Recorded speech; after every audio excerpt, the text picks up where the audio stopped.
जय जय श्यामा जय जय श्याम, जय जय श्री वृंदावन धाम।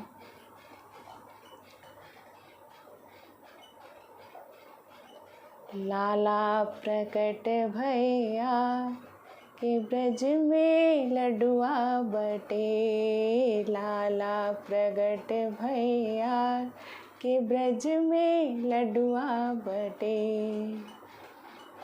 माँ जशोदा को बधाई, नंद बाबा को बधाई। ऐसी ही कुछ गूंज, ऐसी ही आवाज़ें अभी कुछ दिनों से वृंदावन में सुनने को मिल रही हैं, क्योंकि जैसे कि आप सभी को पता है कि कल ठाकुर जी का अवतरण दिवस है।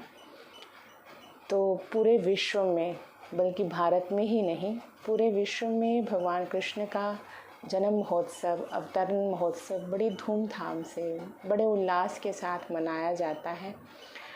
तो मैं आप सभी से भी कहना चाहूँगी कि कल का ये पावन दिवस आप भी बड़ी उमंग, बड़ी श्रद्धा भाव के साथ मनाएं।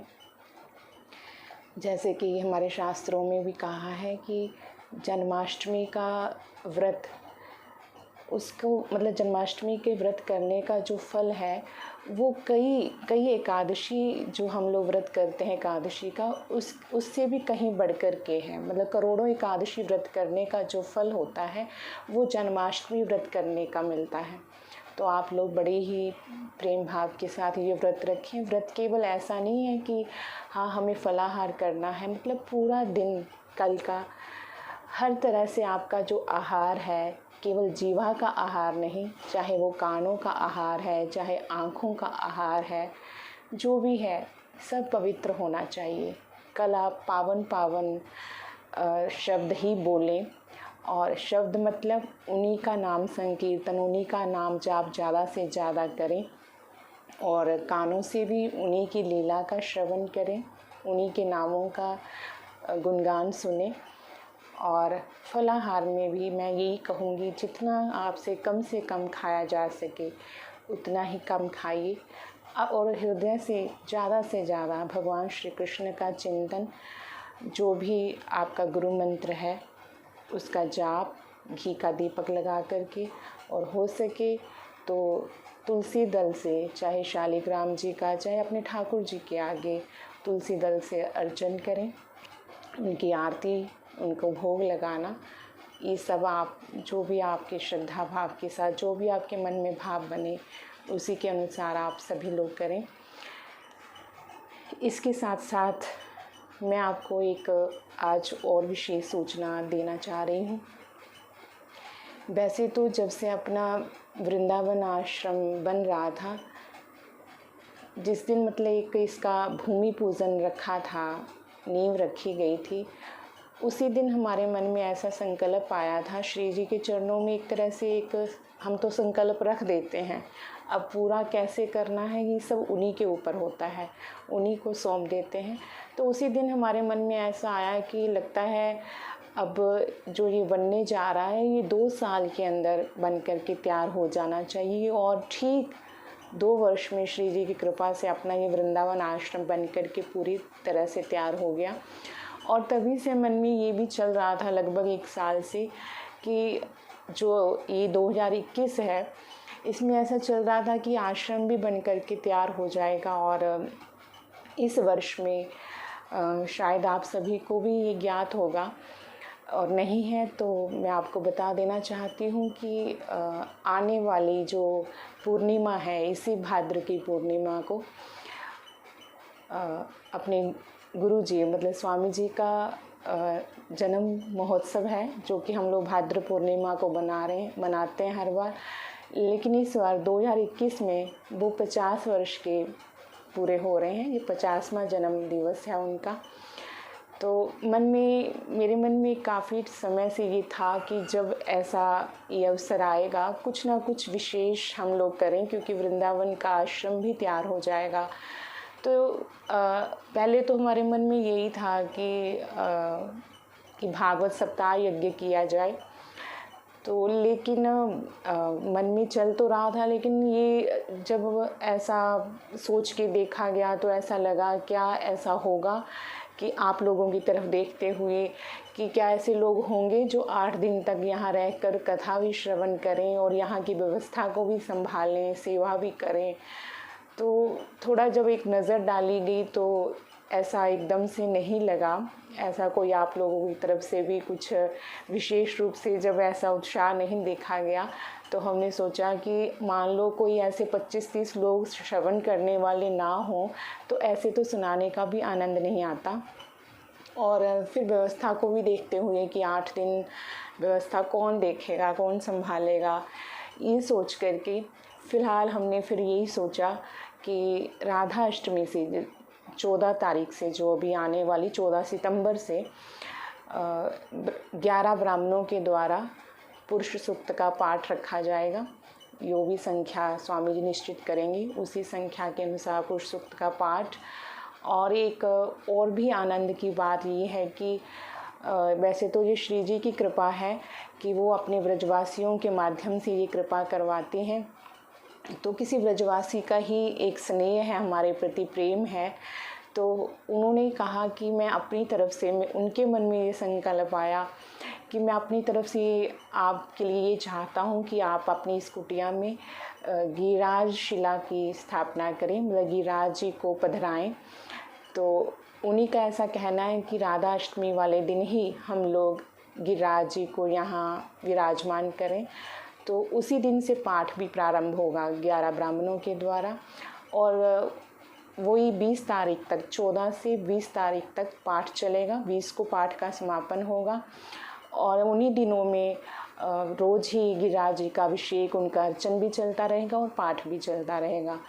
और 19 और 20 को हम लोगों ने आपके लिए विशेष रूप से ये रखा है कि 19 और 20 को संकीर्तन रखा जाएगा। 20 की भाद्र की पूर्णिमा है ही, तो आप लोगों को ये सूचना दी जा रही है कि आप लोग यहाँ पर 18 तारीख को आ जाएं, 18 सितंबर को।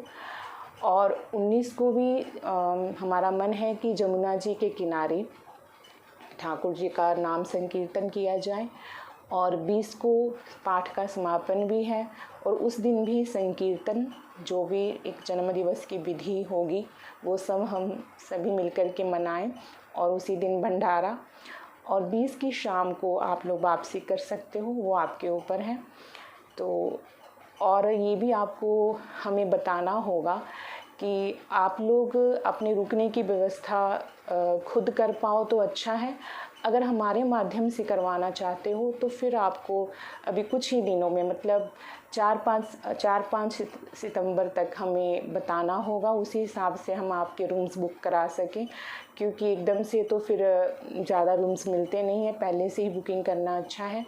तो आप लोग जैसे भी, चाहे किसी को ट्रेन से आना है तो अपनी ट्रेन की बुकिंग, अगर गाड़ी से आना है तो वैसे, मतलब बाय रोड आना हो तो उसी हिसाब से अपनी व्यवस्था करें।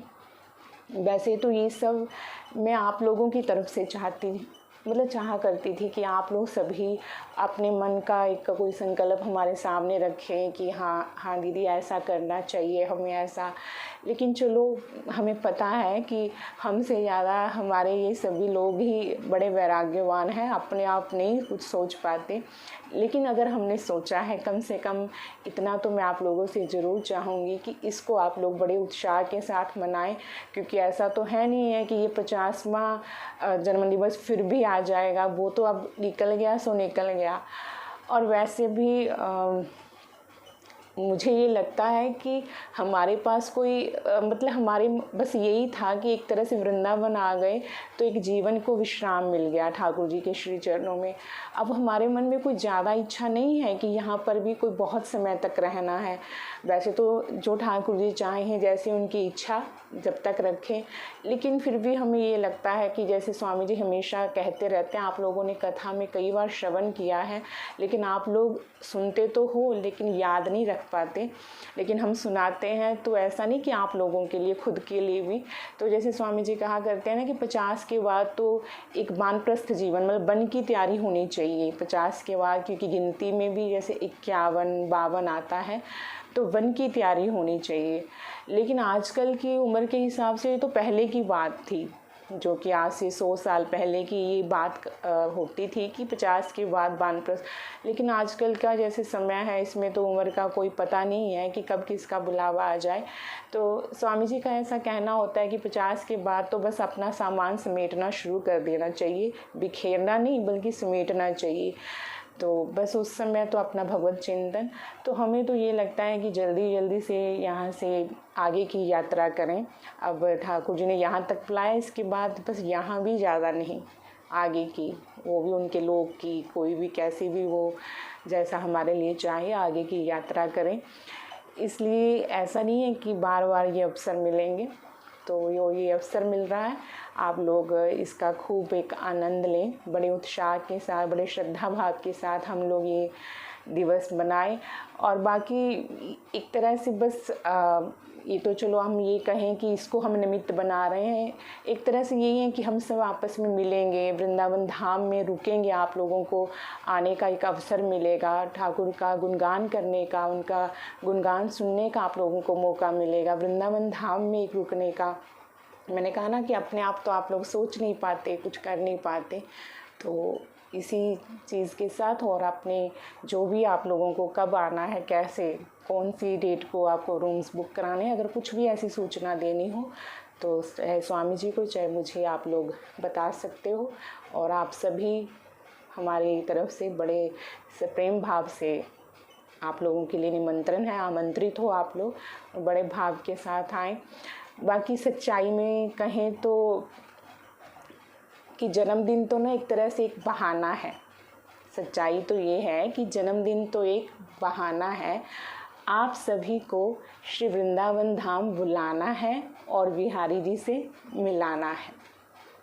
तो मेरे इस मनोरथ को आप सभी लोग अपने मन से पूरा एक उत्साह के साथ इस चीज़ को समझें और इस दिवस के लिए अपनी तैयारी करें। जय जय श्री राधे श्याम।